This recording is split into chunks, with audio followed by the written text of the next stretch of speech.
or the dark arts as my wife Harper likes to call it, took a few years. I stumbled into politics almost by accident, and half the opportunities that came along the way seemed equally random. But like any skill, with enough work, enough time, and enough repetition, you start to get pretty good at it.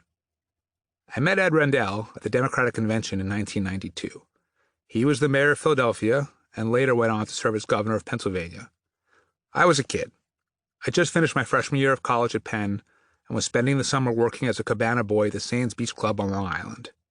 If you remember the movie The Flamingo Kid, my job was a lot like that, except without the MILFs and semi-professional poker games. I spent 6 days a week getting people turkey burgers, iced coffees, and Leos, lox, eggs, and onions, the highest priced item on any beach club menu, filling inflatable pools, schlepping beach chairs down to the ocean, and making chit-chat with the cabana renters, all of whom seemed like big shots to me. I didn't know anyone in politics. My father came to the United States straight from the refugee camps in Germany after World War II, and while my family made a pretty good go of it in the schmata business, the garment business for those of you who don't speak Yiddish, we weren't connected in any way, except my dad knew one guy, Brian O'Dwyer, whose law firm represented the Carpenters Union. Brian had a history in New York City politics. His dad had been city council president, and his uncle was mayor for a brief time in the late 40s before facing a corruption scandal and relocating to Mexico. And he knew I wanted to get in the game. In 1992, the game was Bill Clinton. The Democratic Convention was taking place at Madison Square Garden, so the Carpenters were charged with building the stage and getting the venue ready. That somehow gave the union a set of passes to use as they saw fit.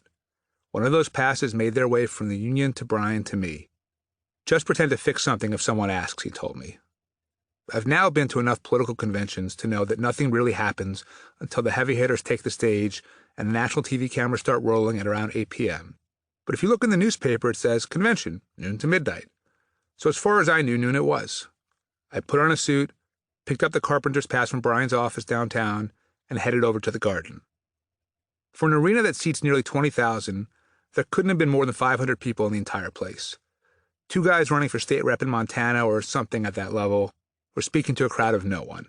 The seats were empty, except there was one guy sitting there, and he looked familiar. At first, I wasn't sure if it was okay to go talk to him. He was the mayor, after all, but then I thought, he's the mayor of Philly, I go to school in Philly, he's a Jewish guy from New York, so am I. I'll go say hi. What's the worst that can happen? Turns out, Ed Rendell was so friendly, so gregarious, that if someone didn't come up to him to say hi, he would have just started talking to the empty seat next to him. We talked about the usual stuff, what I was studying at school, how I liked Penn, what he thought of Clinton's chances in the general, and after around 10 minutes, I figured I'd taken enough of his time. So I thanked him, and he said, "Are you busy when you get back to school?"